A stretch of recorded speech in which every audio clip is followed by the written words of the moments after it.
যে নতুন বাংলাদেশের স্বপ্ন আমরা দেখছি, যে বাংলাদেশে অভাব অনটন থাকবে না, দুঃখ থাকবে না, দারিদ্র থাকবে না, অন্নহীনের কান্না, বস্ত্রহীনের মর্ম ব্যথা, নিরাশ্রয়ের আকুতি, অর্থনৈতিক শোষণ, জুলুম, আদালতের আইন, আদালতের সুবিচার, প্রত্যেক মানুষের যে হক অধিকার, ছাত্রদের রাজপথ কাঁপানো যে স্লোগান উই ওয়ান্ট জাস্টিস, সেই সুবিচারের বাংলাদেশ, এটাই হচ্ছে আমাদের স্বপ্নের বাংলাদেশ।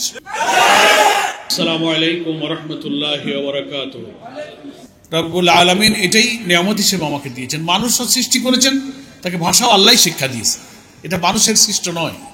আর রহমান আল্লামাল কোরআন খলাকাল ইনসান আল্লামাহুল বায়ান, আল্লাহই বলছে, দয়ালু আল্লাহর পরিচয় দিয়ে বলছেন যিনি মানুষকে সৃষ্টি করেছেন, সে মানুষকে কথা বলার ভাষাও তিনি শিক্ষা দিয়েছেন, আলহামদুলিল্লাহ। তো ফলে ভাষাটা কিন্তু মানুষের একটা জন্মগত অধিকার, এটার উপরে কোনো আঘাত করা যায় না, এই অধিকার কেড়ে নেওয়া যায় না, এটার উপরে জুলুম করা যায় না। তো বাংলাদেশ জামাত ইসলামী আমাদের এই প্রিয় জন্মভূমি বাংলাদেশে ভাষার অধিকারের উপরে যে দীর্ঘ আন্দোলনের ইতিহাস, তার যে ধারাবাহিকতা 52 থেকে নিয়ে 2024 পর্যন্ত এই দেশের মানুষের, এই দেশের নাগরিকদের অধিকার আদায়ের জন্য ভাষা আন্দোলনকেই আন্দোলনের সূতিকাগার, অধিকারের সূতিকাগার, বৈষম্যের বিরুদ্ধে আন্দোলনের সূতিকাগার মনে করে সব আন্দোলনে আমরা ইতিহাস যখন চর্চা করতে যাই, আমরা ভাষা আন্দোলনে কি বলি যে এটি হচ্ছে ভাষা আন্দোলনের ঐতিহাসিক ধারাবাহিকতা। আমরা স্বাধীনতা সংগ্রামকেও তা বলি, 90-এর গণ অভ্যুত্থানকেও তা বলি, আমরা 24-এর জুলাইয়ের ছাত্র গণ অভ্যুত্থানকে যখনই আমরা বিবৃত করতে যাই, তখনই কিন্তু তার সূচনা, তার বাতিঘর, তার আতুরঘর হিসেবে ভাষা সংগ্রামীদের বৈষম্যের বিরুদ্ধে সংগ্রামী আন্দোলনকেই ইতিহাসের একটা সূচনা হিসেবে আমরা কিন্তু উল্লেখ করি। বাংলাদেশ জামাত ইসলামী সবসময় এ জাতির সত্য ঘটনা, সত্য ইতিহাস, এ জাতির বীর সন্তানদের ঐতিহাসিক অবদানগুলো ধরে রাখার জন্য যে সমস্ত গুরুত্বপূর্ণ জাতীয় ইস্যু, জাতীয় দিবস পালন করে, তার মধ্যে ভাষা দিবস এটা একটা গুরুত্বপূর্ণ দিবস।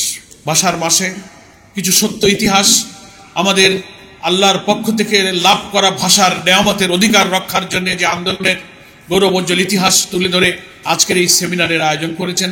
আমরা সেই সেমিনারে অংশগ্রহণ করতে পেরেছি একটা ভালো কাজে, একটা নেক কাজে, মানুষের কাছে সত্যের আবাহ পৌঁছে দেওয়ার জন্য এই সেমিনার একটা গুরুত্বপূর্ণ ভূমিকা রাখবে। মহান আল্লাহর কাছে সে কারণে আপনাদের সকলকে নিয়ে আমি আবারও শুকরিয়া জানাচ্ছি, আলহামদুলিল্লাহ।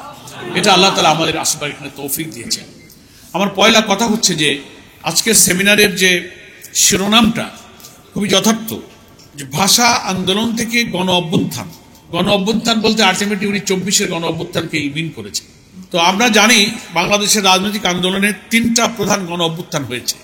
ভাষা আন্দোলন একটা তীব্র আন্দোলন ছিল, সেটা একটা গণজাগরণ, সেটা একটা গণ অভ্যুত্থান ছিল, কিন্তু সেই গণ অভ্যুত্থানে কোনো শাসকের পরিবর্তন হয়নি। 3টা গণ অভ্যুত্থানে কিন্তু শাসকের পরিবর্তন হয়েছে। 69-এ যে গণ অভ্যুত্থানটা হয়েছে, সেই 69-এর গণ অভ্যুত্থান ছিল তুমুল বৈষম্য বিরোধী, বঞ্চনা বিরোধী, স্বাধিকার অধিকারের পক্ষে এদেশের মানুষের, পূর্ব পাকিস্তানের এই অংশের মানুষের একটা বিপুল সংগ্রাম, বিপুল আন্দোলন, গ্রেফতার, হত্যা, নির্যাতনের কঠিন পথ মারিয়ে তদানীন্তন ওই সময়কার এদেশের মানুষ তখন কিন্তু একটা আন্দোলন, একটা অভ্যুত্থান তৈরি করেছিল। পাকিস্তানি শাসক গোষ্ঠী তখন কিন্তু পরাজয় বরণ করেছিল, এবং সেই গণ অভ্যুত্থানের মুখে কিন্তু আইয়ুব খান পদত্যাগ করে ক্ষমতা হস্তান্তরে বাধ্য হয়েছে। আইয়ুব খানের যুগ ছিল কিন্তু একটা কঠোর স্বৈর শাসনের যুগ। আপনারা জানেন যে আইয়ুব খানের শাসনামলেও কিন্তু তখন পাকিস্তানে জামাত ইসলামকে নিষিদ্ধ করা হয়েছে। আদালতে লড়াই করে জামাত ইসলামকে সেখানে আবার বৈধতা অর্জন করে সেই পাকিস্তানি জামাত ইসলামকে রাজনীতি করতে হয়েছে। সংগ্রামী সুধীবৃন্দ, ফলে 69-এর গণ অভ্যুত্থানেও শাসকের পরিবর্তন হয়েছে, 90-এর গণ অভ্যুত্থান হয়েছে আর এক ঐতিহাসিক গণ অভ্যুত্থান।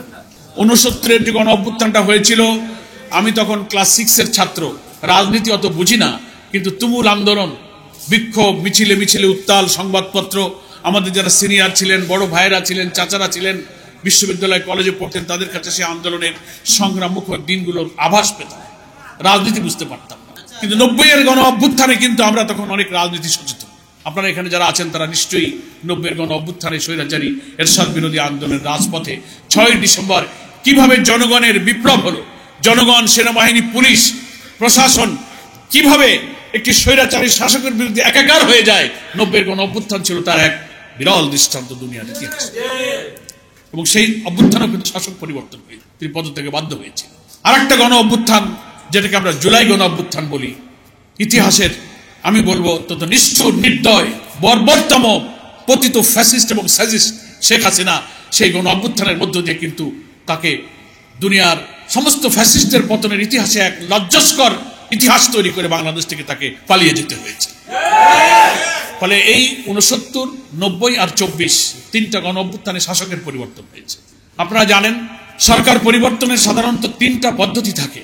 গণতান্ত্রিক বিশ্বে এই পদ্ধতি মেনটেন করা হয়। একটা হচ্ছে নির্বাচনের মাধ্যমে, জনগণের ভোটের মধ্য দিয়ে আমি একটা সরকারকে চাই না, জনগণের রায় মেনে নিলে, সেখানে যদি ডেমোক্রেসি থাকে, ফ্রি ফেয়ার ক্রেডিবল ইলেকশনের পরিবেশ থাকে, জনগণের রায়ের প্রতি শ্রদ্ধা দেখিয়ে অনেক স্বৈর শাসক, অনেক অত্যাচারী শাসক বিদায় নেয়। এটা একটা সিস্টেম। অনেক দেশে পার্লামেন্টারি সিস্টেম অফ ডেমোক্রেসি আছে, যার পথ ধরে শাসকের পরিবর্তন হতে পারে। আর একটা পদ্ধতি হচ্ছে গণ বিপ্লব, যেটা কোনো আদর্শের ভিত্তিতে মানুষের চিন্তা, কর্ম, গোটা প্রশাসন এবং চিন্তা দর্শনের গোটা পরিবর্তনের জন্য একটা ব্যাপক ভিত্তিক আন্দোলন হয়। যে আন্দোলনে সেই সমাজের রাষ্ট্রযন্ত্রের, সাধারণ মানুষের, নাগরিকের, এভরি সেক্টর এবং এভরি সেক্টরের সমস্ত জনগণ কিন্তু সেই আন্দোলনে সামিল হয়ে সেই চিন্তা, সভ্যতা, দর্শন, শিক্ষা, সংস্কৃতি সবকিছুর শিকড়কে পরিবর্তনের টার্গেট করে একটা বিপ্লব পরিবর্তন হয়, সেটা একটা গণ বিপ্লব হয়। আর একটা হচ্ছে গণ অভ্যুত্থান। কোন একটা ইস্যুকে কেন্দ্র করে রাজনৈতিক দল অথবা ছাত্র আন্দোলন যদি এমন একটা পরিস্থিতি তৈরি করতে পারে, সারা দেশের সব শ্রেণী পেশার মানুষ একটা সার্বজনীন আন্দোলনের রূপ নিয়ে কোনো একটা বিষয়তে একটা অন্যায় অসত্যের বিরুদ্ধে সংগ্রাম, একটা দাবির বিরুদ্ধে আন্দোলন করে সেখানেও একটা কিন্তু পরিবর্তন ঘটে, যেটা ঘটেছে আমাদের 24-এর গণ অভ্যুত্থানে। আমরা এটাকে এখনো বিপ্লব বলি না। কেন বিপ্লব বলি না? কারণ এই বিপ্লব তখনই আমরা এটাকে বলতাম এই গণ অভ্যুত্থানের মধ্য দিয়ে নতুন অর্জিত যে বাংলাদেশ, শাসকের পরিবর্তনের পরে প্রশাসন, রাষ্ট্র, সংস্কার, শিক্ষা, সংস্কৃতি, মানুষের মনস্তাত্ত্বিক অবস্থার সর্ব জায়গায় যে সার্বজনীন পরিবর্তন প্রয়োজন ছিল, আমরা অভ্যুত্থান হয়েছে, শাসকের পরিবর্তন হয়েছে, কিন্তু মানুষের মনস্তাত্ত্বিক, সভ্যতার, রাজনীতির, শিক্ষার, চিন্তার, চরিত্রের কোনো পরিবর্তন আমরা করতে পারি। সেই কারণে এটাকে আমরা অভ্যুত্থান পর্যন্তই বলি, আমরা এখানে গণ বিপ্লব আমরা এখনো বলিনি। বিপ্লব হয়েছিল ইরানে, রেজা শাহ পাহাল মিশরের শাসকের বিরুদ্ধে ইরানের বিপ্লবী জনগণ, তাদের সাথে আমাদের আদর্শিক আকিদাগত পার্থক্যের ভিন্নটা আলাদা, কিন্তু আমি বলছি রেভলিউশনের স্পিরিটটা ইরানি জনগণ এমন ভাবে বুলেট, গুলি, অনেক স্বৈর শাসকের পরাশক্তির বিরুদ্ধে এমন ভাবে তারা রাস্তায় নেমে গেল, ইরানের সভ্যতা, ইরানের শিক্ষা, ইরানের সংস্কৃতি, ইরানের তমদ্দুন সবকিছুকে বদলে দিয়ে ইরান কিন্তু সেই ৭৯ বিপ্লবের পর থেকে আজ 2024 পর্যন্ত একই চিন্তা আদর্শ ধারকের উপরে গোটা রাষ্ট্র প্রশাসন যন্ত্র তার মনস্তাত্ত্বিক পরিবর্তন হয়ে ইরান কিন্তু বিশ্বের বুকে মাথা উঁচু করে দাঁড়িয়ে আছে। এটাকেই বলে একটা বিপ্লব। তো আমরা আজকে প্রবন্ধকর 52 থেকে নিয়ে 24 পর্যন্ত বলেছেন, যত অভ্যুত্থান হয়েছে, যত পরিবর্তন, সেটা শাসকের হোক, চিন্তার হোক, রাজনীতির হোক, অত্যাচারী শাসকের হোক, এই পরিবর্তনের পেছনে যে শক্তি, সেই শক্তিকে তিনি প্রবন্ধকর অপ্রতিরোধ্য বাংলাদেশ নাম দিয়ে সেই অভ্যুত্থানের শক্তিকে তিনি চিহ্নিত করেছেন, চিন্তিত করেছেন। এটা হচ্ছে অপ্রতিরোধ্য বাংলাদেশ। অপ্রতিরোধ্য আমরা কাকে বলি? যা প্রতিরোধ করা যায় না, যাকে ঠেকানো যায় না, যাকে বাধা দেয়া যায় না। ঠিকই 69-এর বাংলাদেশকে স্বৈরাচার আইয়ুব সরকার কিন্তু বাধা দিতে পারেনি। 90-এও কিন্তু স্বৈরাচারী এরশাদ সেদিনকার রাস্তাঘাটে অত্যাচারী শাসকের বিরুদ্ধে যে মুষ্টিবদ্ধ বাহুতে মানুষের স্লোগানে উচ্চারিত যে স্লোগান, এক দফা এক দাবি, এরশাদ তুই কবে যাবে, ব্যাপক জনগণের আন্দোলন, সচিবালয় থেকে সচিবরা নেমে এসেছে, সেনাবাহিনী, পুলিশ, রাইফেল, অস্ত্র নীরবে দাঁড়িয়ে থেকে জনগণকে রাস্তায় স্যালুট দিয়েছে। এটা একটা গণ অভ্যুত্থান ছিল। এটার নাম হচ্ছে অপ্রতিরোধ্য। যে বিপ্লবের চেতনা, যে বিপ্লবের গতিধারা, যে বিপ্লবের প্রবাহকে কখনো বাদ দিয়ে আটকানো যায় না। বাদ যত দাও, সে বাদ আন্দোলনের তুমুল ধাক্কায় বাদ ভেঙে চুরমার হয়ে যায়। এটাকে বলা হয় অপ্রতিরোধ। এবং 24-এর জুলাইয়ের গণ অভ্যুত্থানে কিন্তু আমরা সেই দৃশ্যই কিন্তু দেখেছি। কি অবিস্মরণীয়, বিস্ময়কর দৃশ্য। বাংলাদেশের সব গণ অভ্যুত্থান, সব পরিবর্তন, সব আন্দোলনের ইতিহাসকে ম্লান করে দিয়ে আমাদের সোনার ছেলেরা, 2000 তরুণ ছাত্রের জীবন, প্রায় 30,000 ছাত্র জনতার ক্ষত বিক্ষত আহত হওয়ার চিহ্ন নিয়ে যারা বেঁচে আছেন, তারা যে বিরল দৃষ্টান্ত দুনিয়াতে স্থাপন করেছেন, এরকম দেখা যায় না। একটা ছোট্ট শিশু কোলে নিয়ে মা আন্দোলনের রাজপথে নেমে এসেছে, বৃদ্ধা নেমে এসেছেন, একজন ভিক্ষুক কাজের মেয়ে বাড়ি থেকে শরবত বানিয়ে বোতলে বোতলে করে আন্দোলনের সংগ্রামী নেতাদেরকে পানি পান করাচ্ছে, পানির কার্টুন নিয়ে নিয়ে মুগ্ধদের মতো তার উত্তরসূরীরা রাস্তায় রাস্তায় পিপাসার্থ তৃষ্ণার্ত আন্দোলনকারীদেরকে পানি পান করাচ্ছে। বাড়ি থেকে, দোতলা থেকে, 3 তলা থেকে নানান রকম সাহায্য নিয়ে রাজপথে লক্ষ লক্ষ মানুষ একাকার হয়ে গেছে। এই আন্দোলন কোনো দলের ছিল না, কোনো শ্রেণীর ছিল না, কোনো গোষ্ঠীর ছিল না। এই আন্দোলনের দৃশ্য দেখে মানুষ ভাবছিল যে এবার কিছু একটা হবে। কি বলেন, ঠিক কিনা?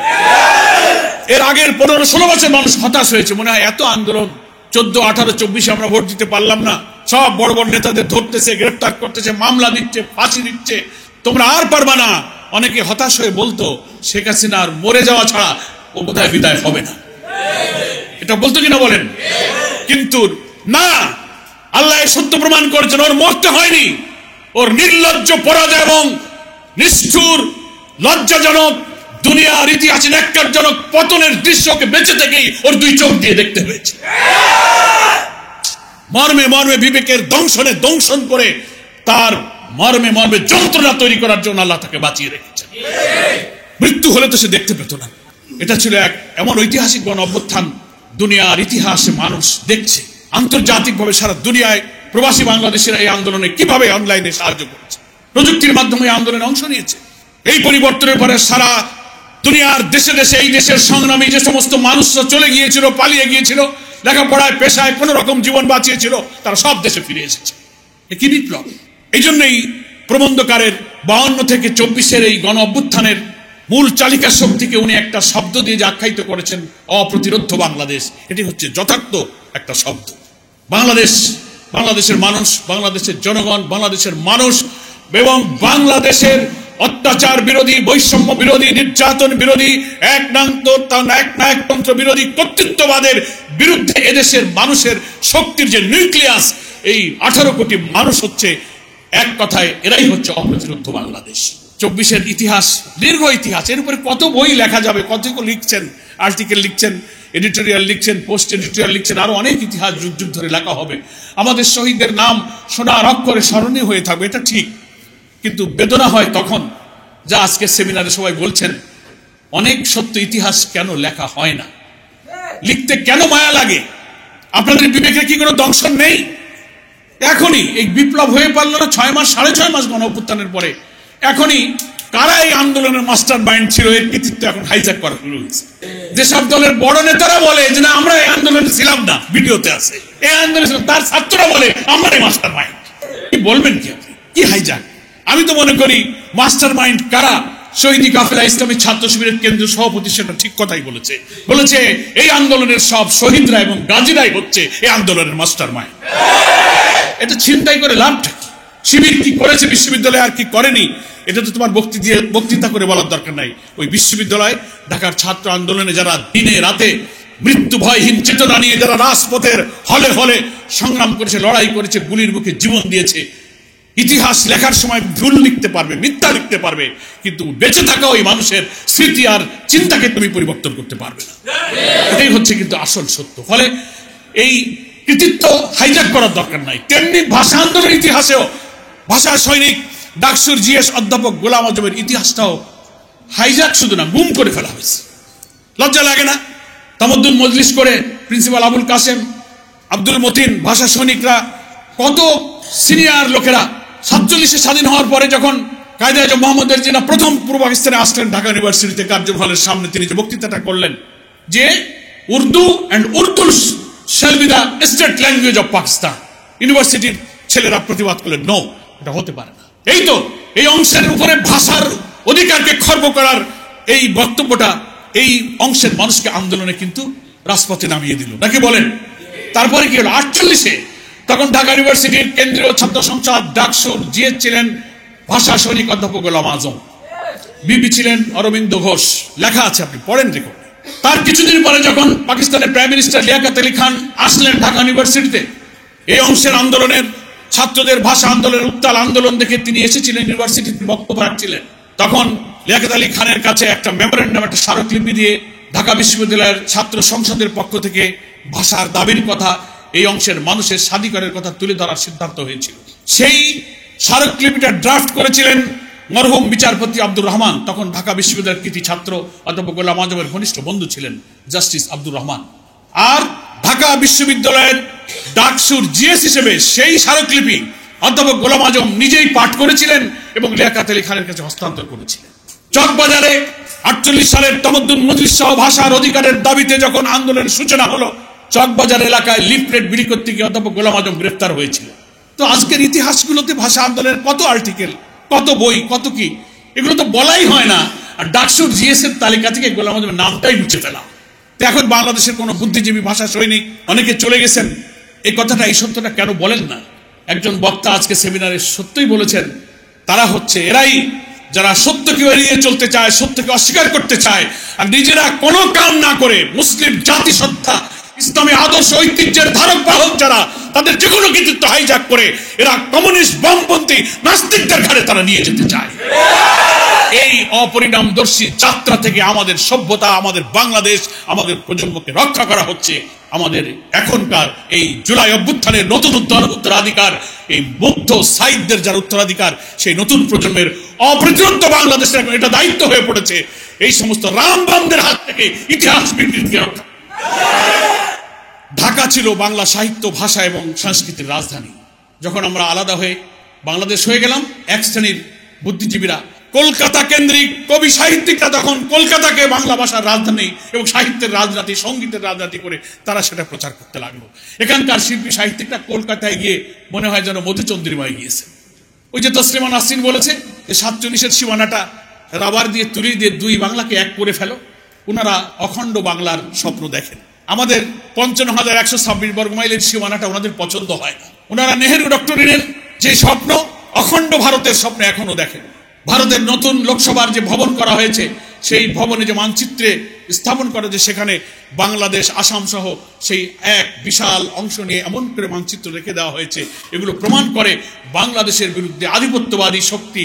ভারতকে দেশ হিসেবে আমরা শত্রু মনে করি না, রাষ্ট্র হিসেবে আমরা শত্রু মনে করি না, ভারতের জনগণকে শত্রু মনে করি না, কিন্তু ভারতের এখন ক্ষমতাসীন যে শাসক বিজেপি, চরম সাম্প্রদায়িক কর্তৃত্ববাদী একটা প্রতিক্রিয়াশীল শক্তি হচ্ছে সেই বিজেপি।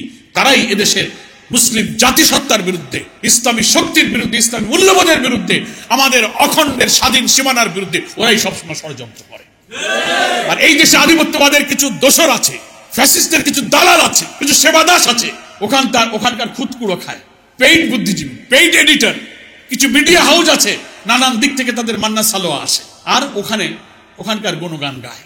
বাংলাদেশের যত গণমাধ্যম, সাংবাদিকতা যারা করছেন, তারা আপনারা আমাদের ভাই, এদেশের নাগরিক, আপনারা দেশপ্রেমিক, আমরা বিশ্বাস করি। কিন্তু আপনাদের কোনো ভূমিকা, কোনো কথা, কোনো লেখনী, কোনো কথা যদি আধিপত্যবাদী শক্তির পক্ষে যায়, যারা আমাদের স্বাধীন সীমানাকে বরদাস্ত করে না, আমাদের পানি দিতে চায় না, আমাদের বর্ডার কিলিং করে, কানেক্টিভিটির নামে আমাদের রাস্তার উপর দিয়ে, দেশের বুকের উপর দিয়ে তারা অন্যায়ভাবে তাদের অসৎ উদ্দেশ্য চরিতার্থ করতে চায়, হাজার হাজার লক্ষ লক্ষ কোটি টাকার বাণিজ্য বৈষম্যের মধ্য দিয়ে তারা তাদের অর্থনীতি, রাজনীতি, ব্যবসা সবকিছু তাদের মর্জিতে আমাদের চলতে হবে। আর আপনাদের লেখনীতে যদি তাদের ইচ্ছা পূরণ হয়, বুঝতে হবে আপনারা কাদের সেবাদাস, কাদের দোষর। এই ব্যাপারে দেশপ্রেমিক হতে হবে গণমাধ্যমকে। বিদেশে বন্ধু থাকবে আমাদের, কিন্তু বিদেশে আমাদের কোনো প্রভু থাকবে না। আমাদের প্রধানমন্ত্রী কে হবে, নির্বাচনে কে যাবে আর যাবে না, তা যদি একটা দেশের পররাষ্ট্র সচিব এসে এখানে উকালতি করে, এরা কি বন্ধু? এরা হচ্ছে শত্রু, এরা প্রভুত্বের ভূমিকা পালন করে। প্রফেসর ডক্টর ইউনূস একজন নোবেল বিজয়ী, একজন দেশপ্রেমিক আমরা মনে করি। তিনি ক্ষমতা দখল করে দেশ শাসনের আকাঙ্ক্ষা নিয়ে এখানে আসেননি। এই লোকটার মাথা যেন নষ্ট করা না হয়, চারিদিকে যারা ঘিরে থেকে তাকে কেন্দ্র করে যার যার পারপাস সার্ভ করার কাছে ব্যস্ত আছেন, তাদেরকে দেশ এবং জাতির দিকে তাকাতে বলবো। 18 কোটি মানুষের জুলাই অভ্যুত্থানের অপ্রতিরোধ্য বাংলাদেশের শক্তির দিকে তাকে লক্ষ্য করতে বলবো। খুব সাবধান থাকবেন। আপনারা বাংলাদেশকে আর আমাদের মাঝ থেকে ছিনিয়ে নিতে পারবেন না, আমাদের এই সীমানাকে আপনারা আর ছিনিয়ে নিতে পারবেন না, আমাদের স্বাধীনতা, আমাদের অখণ্ডতাকে আপনারা আর দখল করতে পারবেন না। বারবার গণ অভ্যুত্থানে দেশের মানুষ যেমন জেগে উঠেছে, আমি মনে করি 40-এর গণ অভ্যুত্থানের পরে, 24-এর গণ অভ্যুত্থানের পরে যে নতুন বাংলাদেশের স্বপ্ন আমরা দেখছি, যে বাংলাদেশে অভাব অনটন থাকবে না, দুঃখ থাকবে না, দারিদ্র থাকবে না, অন্নহীনের কান্না, বস্ত্রহীনের মর্ম ব্যথা, নিরাশ্রয়ের আকুতি, অর্থনৈতিক শোষণ, জুলুম, আদালতের আইন, আদালতের সুবিচার, প্রত্যেক মানুষের যে হক অধিকার, ছাত্রদের রাজপথ কামানোর স্লোগান উই ওয়ান্ট জাস্টিস, সেই সুবিচারের বাংলাদেশ, এটাই হচ্ছে আমাদের স্বপ্নের বাংলাদেশ। আগামী দিনের নতুন অবাধ নির্বাচনের মধ্য দিয়ে আমরা সেই বাংলাদেশ গড়তে চাই। এই বাংলাদেশ গড়ার পেছনে কোন কারিগররা যেন প্রফেসর ইউনূসকে আপনারা মাথা নষ্ট করে ভুল বুঝিয়ে আরেকটি সেবা দাসের দাসত্বের দিকে নিয়ে যাওয়ার চক্রান্ত আপনারা দয়া করে করবেন। এই দেশ আমরা কম খাই, কম পড়ি, ধনী হই, গরিব হই, আমরা আমাদের স্বাধীন সত্তা নিয়ে মাথা উঁচু করে দুনিয়ার সামনে আমরা দাঁড়িয়ে থাকবো। দেশের জনগণকে আমি আজকের এই সেমিনার থেকে আহ্বান জানাবো, সততা, নিষ্ঠা, দেশপ্রেম, ষড়যন্ত্রের ঊর্ধ্বে থেকে আসুন। জামাত ইসলামের এই নতুন বাংলাদেশের ডাকে সাড়া দিয়ে বাংলাদেশের কোটি কোটি তরুণ সমাজ যারা আগামী দিনে দেশ চালাবে, আমাদের আমিরে জামাত বলেছেন, তরুণরা তোমরা এগিয়ে আসো, এই দেশের দায়িত্ব তোমাদেরকে আমরা দেব। জনগণ যদি রাষ্ট্রের দায়িত্ব জামাত ইসলামীকে দেয়, জামাত ইসলামী শাসক হবে না, জামাত ইসলামী সেবক হিসেবে দায়িত্ব পালন করবে। সেখানে নেতৃত্ব দেবে আমাদের তরুণ এবং এই যুব সমাজ। এই অভ্যুত্থানের পরে আমাদের আরেকটি মনস্তাত্ত্বিক বিপ্লব প্রয়োজন হবে। বিপ্লব মানে হচ্ছে পরিবর্তন, রেভলিউশন। বিপ্লব মানে আমরা সব গাবড়ে যাই, মানে আবার বোধহয় আরেকটা মারামারি কাটাকাটি। নো, এই যে বিপ্লব আমরা মনে করি যে পরিবর্তন, মানুষের চিন্তা, আদর্শ এবং কর্মের পরিবর্তন, এটাই হচ্ছে একটা বিপ্লব, এটা একটা পরিবর্তন, এটা একটা complete change of the society. গোটা সমাজের আদর্শের পরিবর্তন, দৃষ্টিভঙ্গির পরিবর্তন, চরিত্রের পরিবর্তন, নৈতিকতার পরিবর্তন, রাষ্ট্রযন্ত্রের পরিবর্তন, বিচার ব্যবস্থার পরিবর্তন, শিক্ষানীতির পরিবর্তন, complete change, that is called revolution. সেই বিপ্লবটা হবে রক্তপাতহীন বিপ্লব, ব্লাডলেস রেভলিউশন। মক্কায় যে বিপ্লব করেছিলেন প্রিয় নবী মুহাম্মদ মুস্তাফা সাল্লাল্লাহু আলাইহি ওয়াসাল্লাম, ইতিহাস বলে এই বিপ্লবই ছিল দুনিয়ার একটা রক্তপাতহীন ব্লাডলেস রেভলিউশন। সামনে একটা ব্লাডলেস রক্তপাতহীন নতুন বিপ্লব চাই, যে বিপ্লব হবে বাংলাদেশের মনস্তাত্ত্বিক বিপ্লব, সাইকোলজিক্যাল রেভলিউশনের মধ্য দিয়ে আমরা মানুষের চিন্তা, আদর্শ, মননকে পরিবর্তন করে আমাদের সুখী সমৃদ্ধশালী সোনার বাংলা আমরা ইনশাআল্লাহ গড়ব।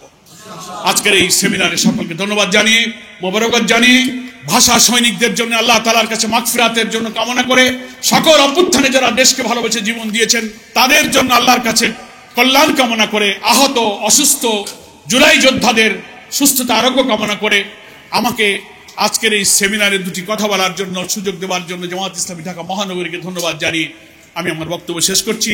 আল্লাহ হাফেজ। বাংলাদেশ জিন্দাবাদ, জামাত ইসলামী জিন্দাবাদ।